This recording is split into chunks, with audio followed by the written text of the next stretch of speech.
High প্রিয় শিক্ষার্থী বন্ধুরা, আমরা যে ধারাবাহিকভাবে আইসিটির অর্থাৎ এইচএসসি আইসিটি চতুর্থ অধ্যায়ের যে স্ট্রিমের ক্লাসগুলো নিয়েছিলাম তারই ধারাবাহিকতায় আজকে আমরা দেখব কিভাবে একটা টেবিলের মধ্যে ইমেজ যুক্ত করা যায়।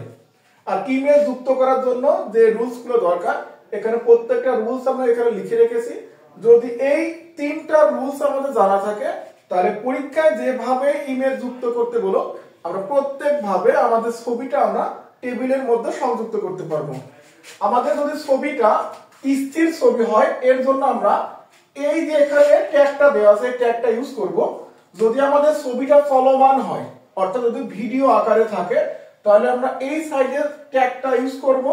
আর যদি আমাদের ছবি স্থির এবং এর দৈর্ঘ্য প্রস্থ দেয়া থাকে তাহলে আমরা লাস্টের এই ট্যাগের মানটা ইউজ করতে হবে।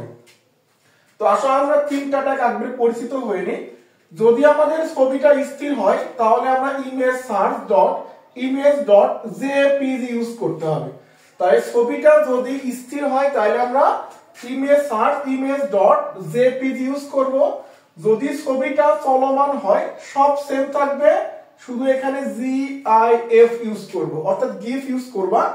আর যদি ছবির ক্ষেত্রে দৈর্ঘ্য প্রস্থ দেওয়া থাকে, আমরা জানি চলমান ছবির তো দৈর্ঘ্য প্রস্থ হবে না অর্থাৎ ভিডিও, আমাদের স্থির ছবির যদি দৈর্ঘ্য প্রস্থ দেওয়া থাকে সেক্ষেত্রে আমরা শুধু এখানে দৈর্ঘ্য এবং প্রস্থ অ্যাড করলে হয়ে যাবে। অর্থাৎ স্থির ছবির জন্য যে ট্যাগটা ইউজ করছো সেম ট্যাগ ইউজ করে শুধু দৈর্ঘ্য প্রস্থ লিখলেই আমাদের কাজ শেষ। তো আশা করি তোমাদের গত ক্লাসে আমাদের রো স্প্যান এবং ফ্লো স্প্যানের এই কনসেপ্ট গুলো মনে আছে। আমরা শিখেছিলাম যদি সারি রেখা যেতে না পারে অর্থাৎ সারি রেখায় সমস্যা হয় এর জন্য আমরা রো স্প্যান ট্যাগ ইউজ করি। আর যদি কলাম রেখায় সমস্যা হয় এর জন্য আমরা ক্রস স্প্যান ট্যাগটা ইউজ করি। যারা আগের ক্লাসটা দেখোনি দেখে আসতে পারো, তাহলে তোমার এই ইমেজ সংযুক্ত করা বুঝতে একটু সুবিধা হবে। তো চলো আমরা ফার্স্টে শুরু করি। তাহলে যেহেতু এটা একটা টেবিল, তো প্রথমে আমরা HTML লিখে নেব, এরপরে বডি, এরপরে টেবিল বর্ডার। টেবিল বর্ডার কত হবে বলো তো? 1। এগুলো কিন্তু আমরা গত ক্লাসে শিখিয়েছি। Table border 1। এরপরে দেখো এবার আমরা ফার্স্ট অফ অল এখানে টেবিলের মধ্যে ফার্স্ট আমরা লেখা শুরু করব। তো যেহেতু আমরা একটা টেবিলের সারি বরাবর যাত্রা করব, আমরা জানি বাম থেকে ডানে গেলে সারি আর উপর থেকে নিচে নামলে কলাম। যেহেতু আমরা বাম থেকে ডান দিকে যাচ্ছি তো সারিটাকার টেবিলের, এই জন্য আমরা টি আর লিখে শুরু করব। টেবিলের রো বা সারি।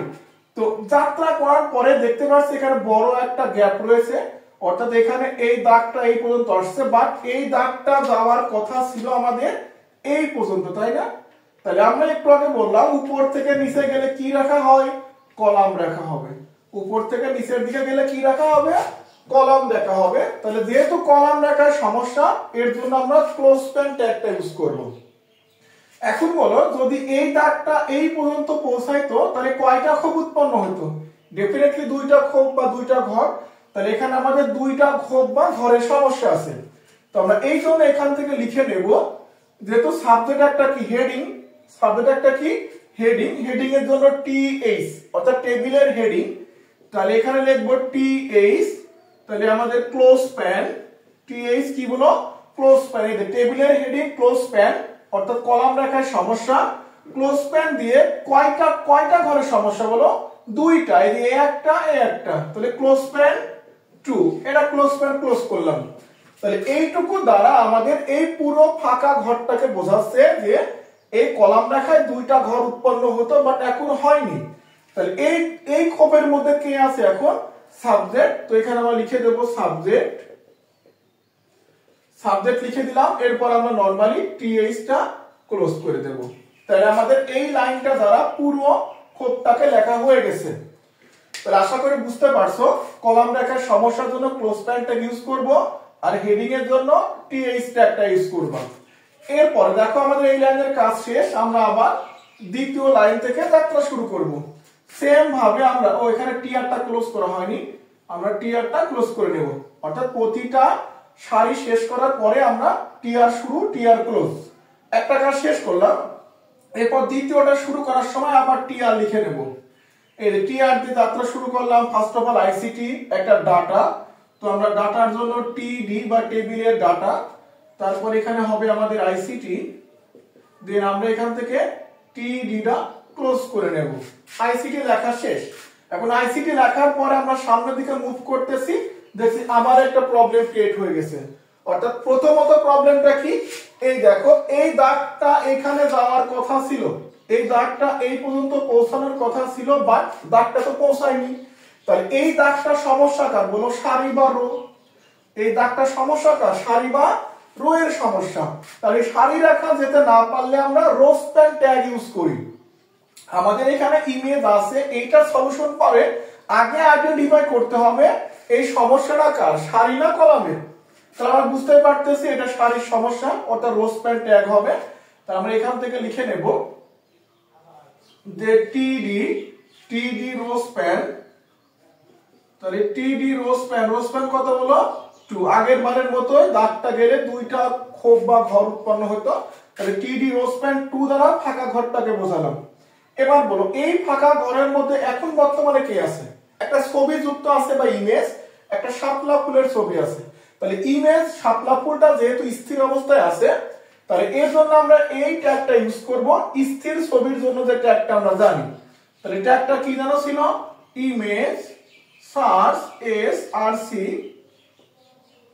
Dot image dot JPG image dot JPG angle bracket close image dot, দেখো এই পুরো এইটাকে এখানে আমরা লিখে দিয়েছি অ্যাঙ্গেল ব্র্যাকেট ক্লোজ।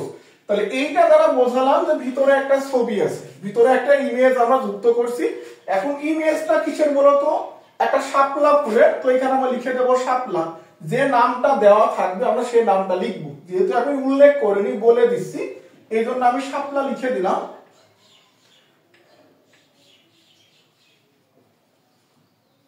তাহলে শাপলা, আশা করি বুঝতে পারছো শাপলা। এরপর আমরা নরমালি কি করব, এখান থেকে টিডিটা ক্লোজ করে দেব। আমি এই লাইনটা আবার রিপিট করতেছি। ফার্স্ট অফ অল আমরা এখানে রো স্প্যান দিয়ে 2 লিখলাম, এরপরে ইমেজ যুক্ত করার জন্য ট্যাগটা লিখলাম, এরপরে ট্যাগ লেখার পরে আমরা এখান থেকে শাপলা লিখব। অর্থাৎ যে ছবি বা ইমেজ দেয়া থাকবে প্রশ্ন অবশ্যই উল্লেখ করা থাকবে। তো এখানে ইমেজ লেখার পরে যেহেতু এটা ডাটা, এরপর আমরা টিডিটা ক্লোজ করে দিলাম। তো আমাদের এই পর্যন্ত লেখা শেষ। এবার নরমালি আমরা টিআরটা ক্লোজ করে দেব।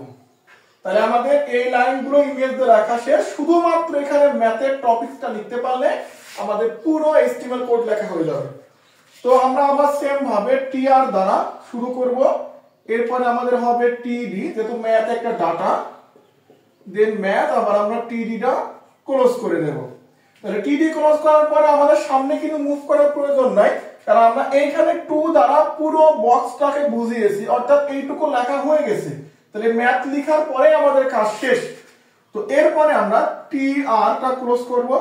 তাহলে ক্লোজ করার পরে দেখো আমাদের এইচটিএমএল কোড লেখা শেষ। এবার শুধু যে ফার্স্টে 3টা শুরু করছিলাম, এই যে 3টা ক্লোজ করতে হবে। তাহলে প্রথমে টেবিল ক্লোজ করবা, এরপরে বডি, এরপরে আমরা এইচটিএমএল।